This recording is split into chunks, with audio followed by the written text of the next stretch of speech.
Hi from Ghana. To Mama Ajo. Hi, this is Deborah the SMILELaDy, smiling from Ghana. And I happen to be in the Volta region, to be exact. And they gave me my new name. I was born on a Monday. So my name is Mama Ajo. You help me. Mama Ajo. Mama Ajo. Now I'm sitting here with my angel, I call her, in Ghana, Pearl Quarshie. Quarshie's Catering.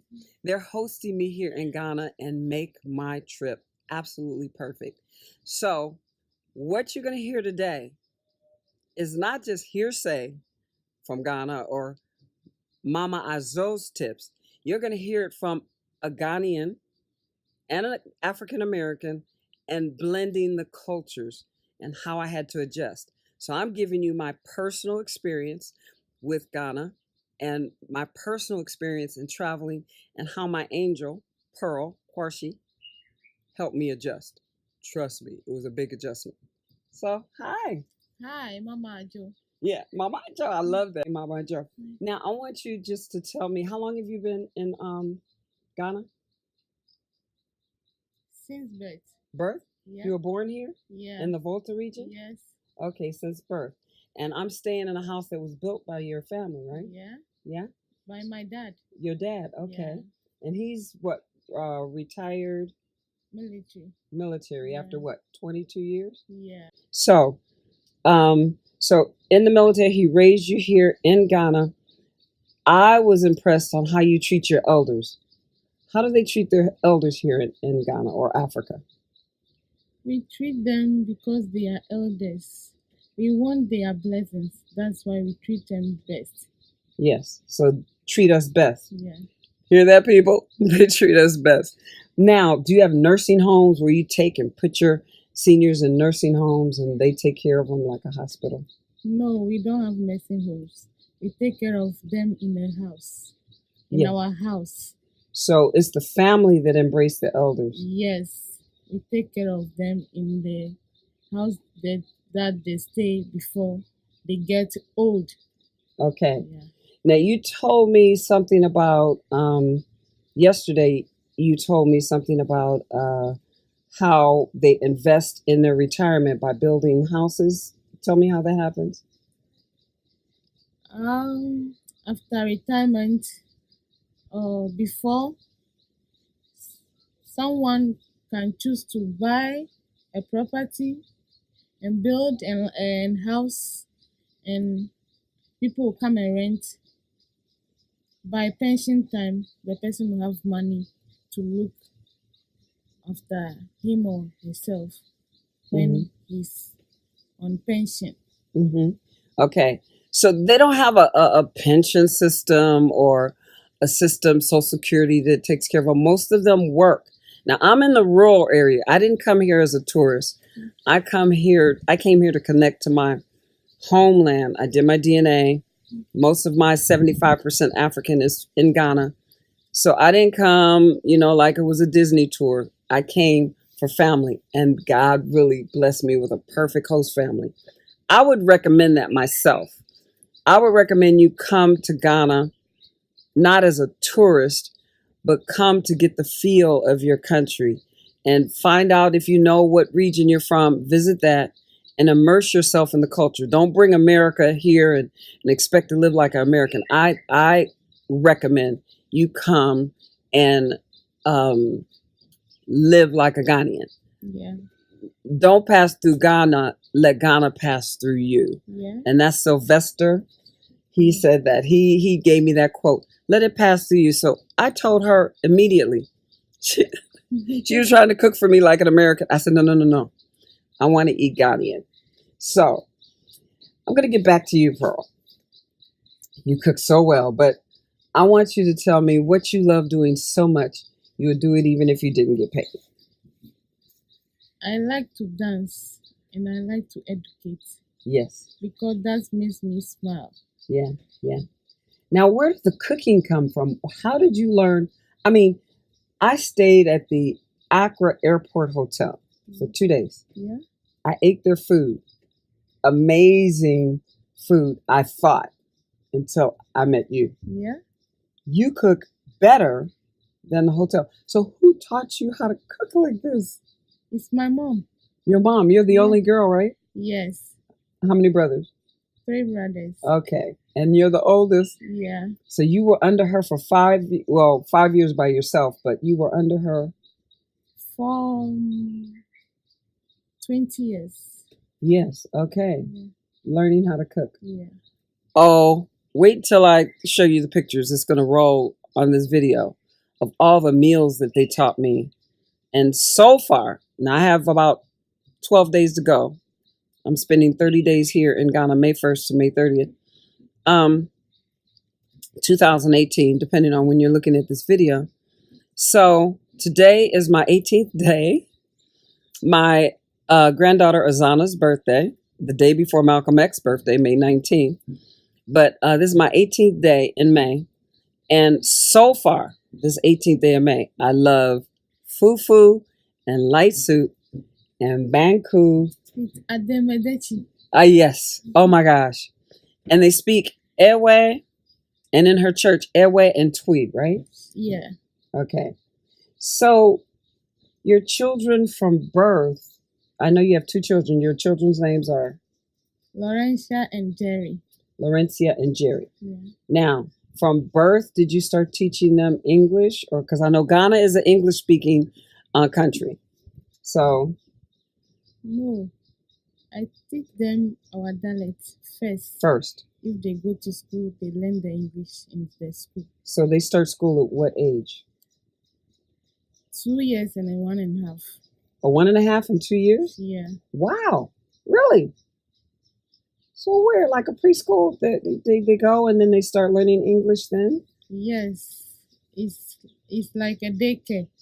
So we take them there after 2 o'clock or 2:30, then we bring them back home. Do you pay? Yes, we pay. Oh, So okay. they do take care of them there. Okay. So so they start learn as soon as they go into the school system. What I noticed though, all the school age children wear their hair like mine. Yeah. What is that? Eh, Short, all girls and everything. The only way you tell is they have on a dress and little earrings. Yeah. So It makes them look beautiful and handsome. okay. Yeah. So then once they get out of high school, they can grow their hair Yeah. and wear it like her. It's beautiful. Next time I come, I think I'm going to let it grow out and then I'll go ahead and have them, do my hair and braid it. But right now it's hot and humid. I love it. I take my little spray bottle of water like this, pure water, and do this a lot. So if you get hot flashes like me, you'll have this and use it often.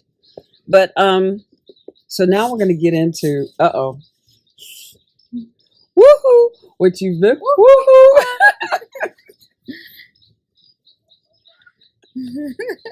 I learned a lot.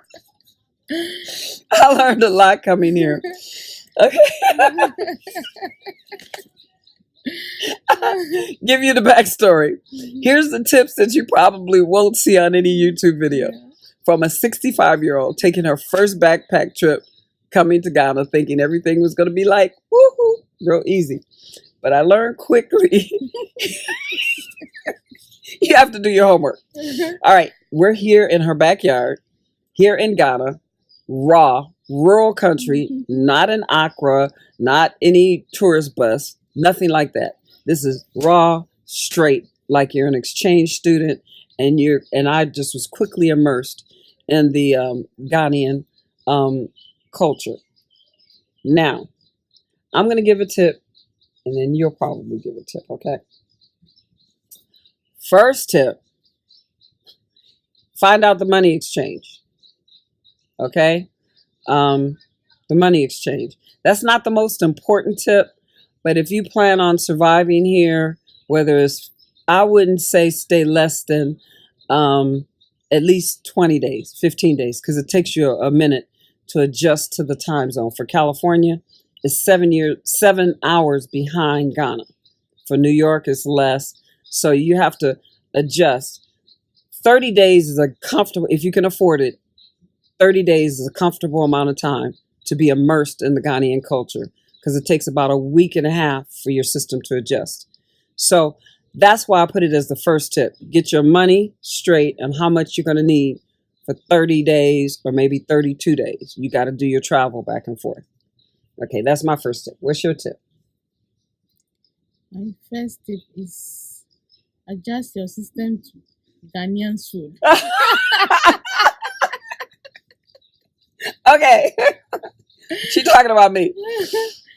I'm a foodie. You know that in California, people that know me. I'm a foodie. Foodie, period. I said I want to eat all Ghanaian food. They were feeding me 3 meals a day. I mean,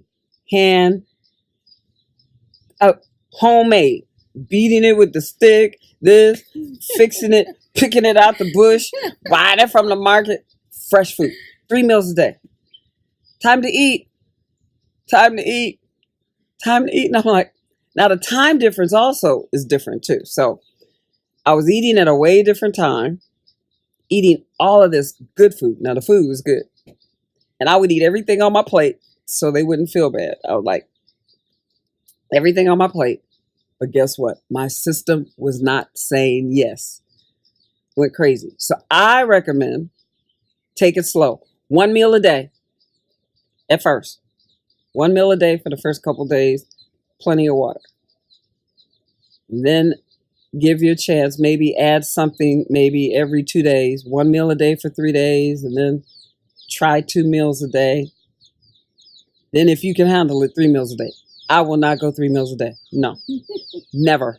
Never in my lifetime. Woo-hoo. Give it to me. So now what's your other tip? My other tips is learn to take care of your grandies. That's our grandmas and our grandfathers. Moms and daddies. Did you hear that? That's why I'm moving to Ghana. She won't let me wash my clothes. Now they wash them in a bucket by hand. She hangs them out on the line. And I come in to get my clothes so I can wash them. No, you are an elder. We do this for you. So I go in to say, look, I want to wash the dishes. I want to clean your kitchen. No, we take care of our elders. I'm like, what? Everything I do, I feel so bad. I want to give them a tip. I want to buy them a house or something. I said, why are you doing this? You are our elder and we take care of our elders. I mean, this is just amazing. Yeah. It's not what I've experienced in America. Tell me about you. Okay. So let's see. My tip before you travel, of course, have an updated passport. And get it now. Get it now. If you want to visit me, get it now. It lasts 10 years, so it's not too early because you got to save up your money. Mm-hmm. It's about $150 now, maybe $180. If you wait too long, it'll be $200. So budget $200 because you got to get a passport picture. You got to get your passport. Then you have to get a visa if you're coming to Ghana. The visa is important. Get your visa first before you buy your plane ticket. Yes. A multi-entry visa. Yes. Because you want to maybe go to Togo. You want to go to Benin. You want to go to different places. So yes. Just pay the extra money for a multi-entry visa for maybe 6 months. Then once you get it back, you have your passport. Then you could buy your ticket. Oh, for Ghana, depending on your age, check with your doctor. You need a yellow fever shot, which is approximately $300 US. So you need a yellow fever shot and malaria pills every single day. Every single day. 2 days before you come and 7 days after you get home. So if it's 15 days plus 2, 17, and then plus 7, that's 24 pills. I had to get 39 pills. Now, why don't you have to take malaria pills? We don't take it every day. If we fall sick or we feel like we are feeling feverish before we go to the hospital and they give us the malaria tips. So your system is used to it? Yes, our system is used to Ghana. Hmm. So we are Ghanaian, so our system is used to Ghana. So what about the yellow fever shot? Did you have to get one of those? We take it 5 years after 5 years. So Okay, 5 years old. if you take it now after 5 years Hmm. before you take another again. Okay. So if I'm a woman, so I just give birth. If my child is 4 years, so I don't have to take until 5 years before I'll take yellow fever again. Okay, got you. So yellow fever, and malaria, and I know they brought me a mosquito net. Yeah. So is that really important for me to sleep under this mosquito net? Yeah. But if we have fan, ceiling fan in our room, we don't put on Oh, that's why. the mosquito net because the fan blows the mosquitoes away. They Okay. don't come near you. Okay, now I did another woohoo wearing black. Remember when I wore my black? Tell them about what colors to wear.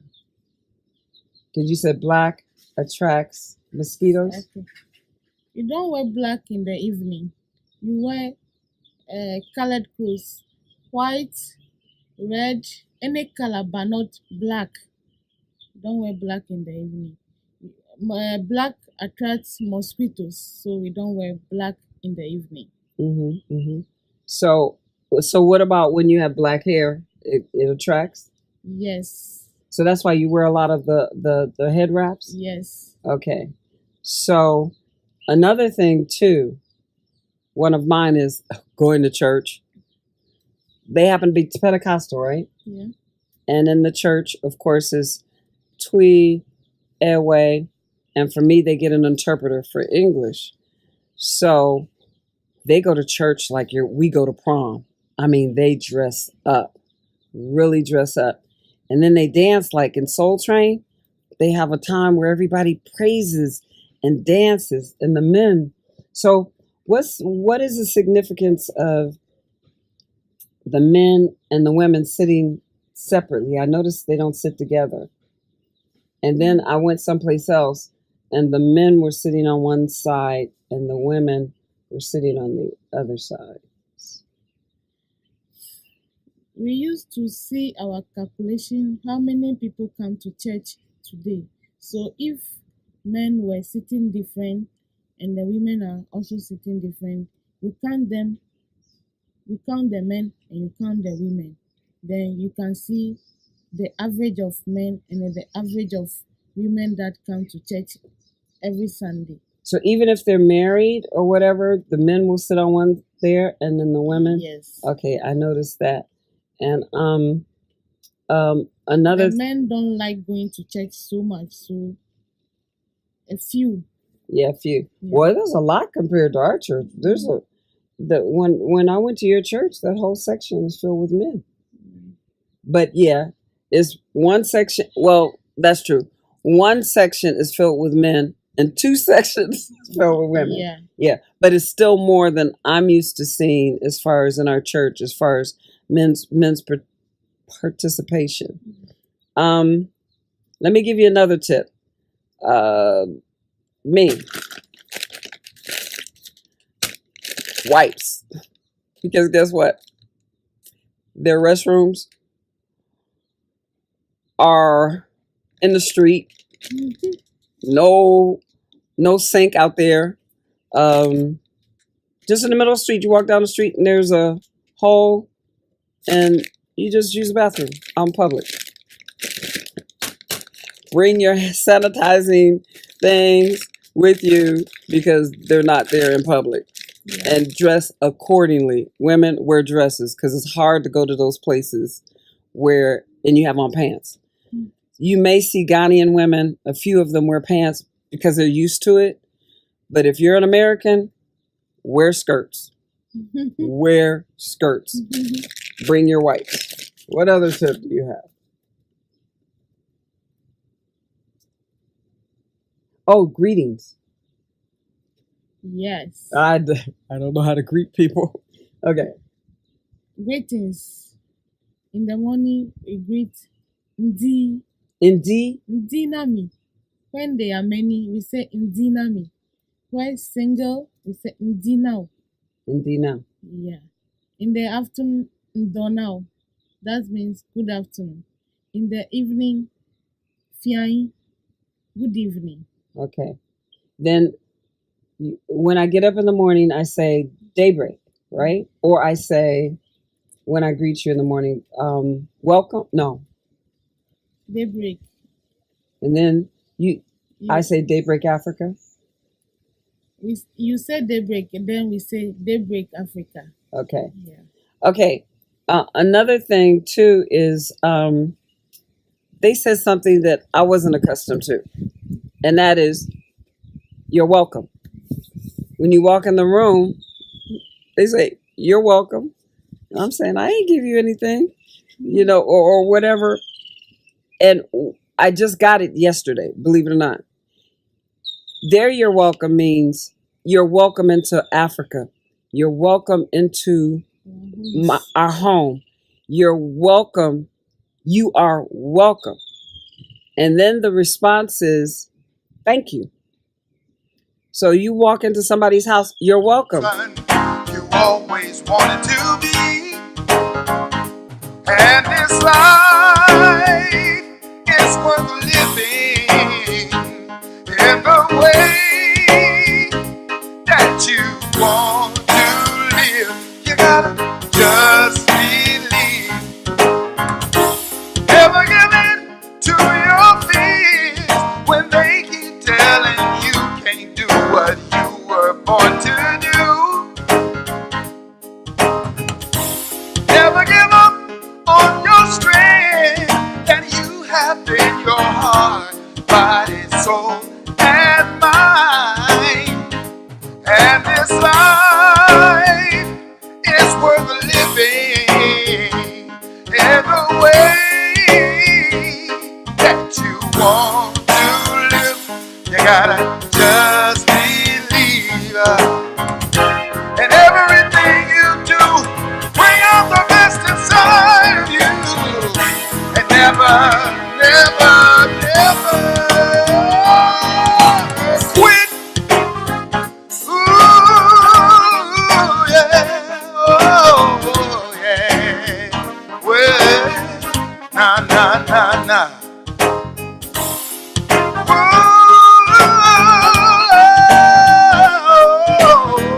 yeah. Nah. Never give up on yourself, 'cause there is no one else to ever be the way you are. Never give up on your dreams, that you will be that person you always wanted to be. And this life is worth living in the way you want to live. You gotta just believe.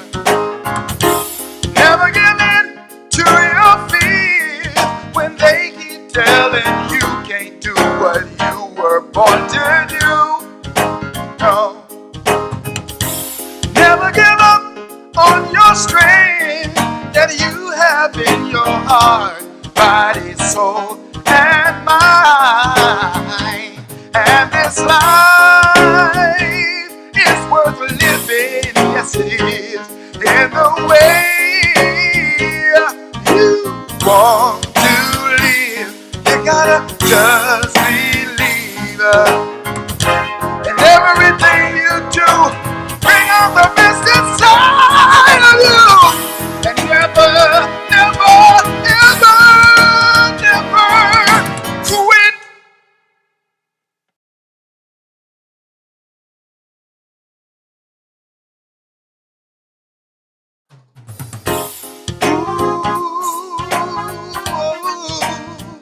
Oh, yeah. Nah.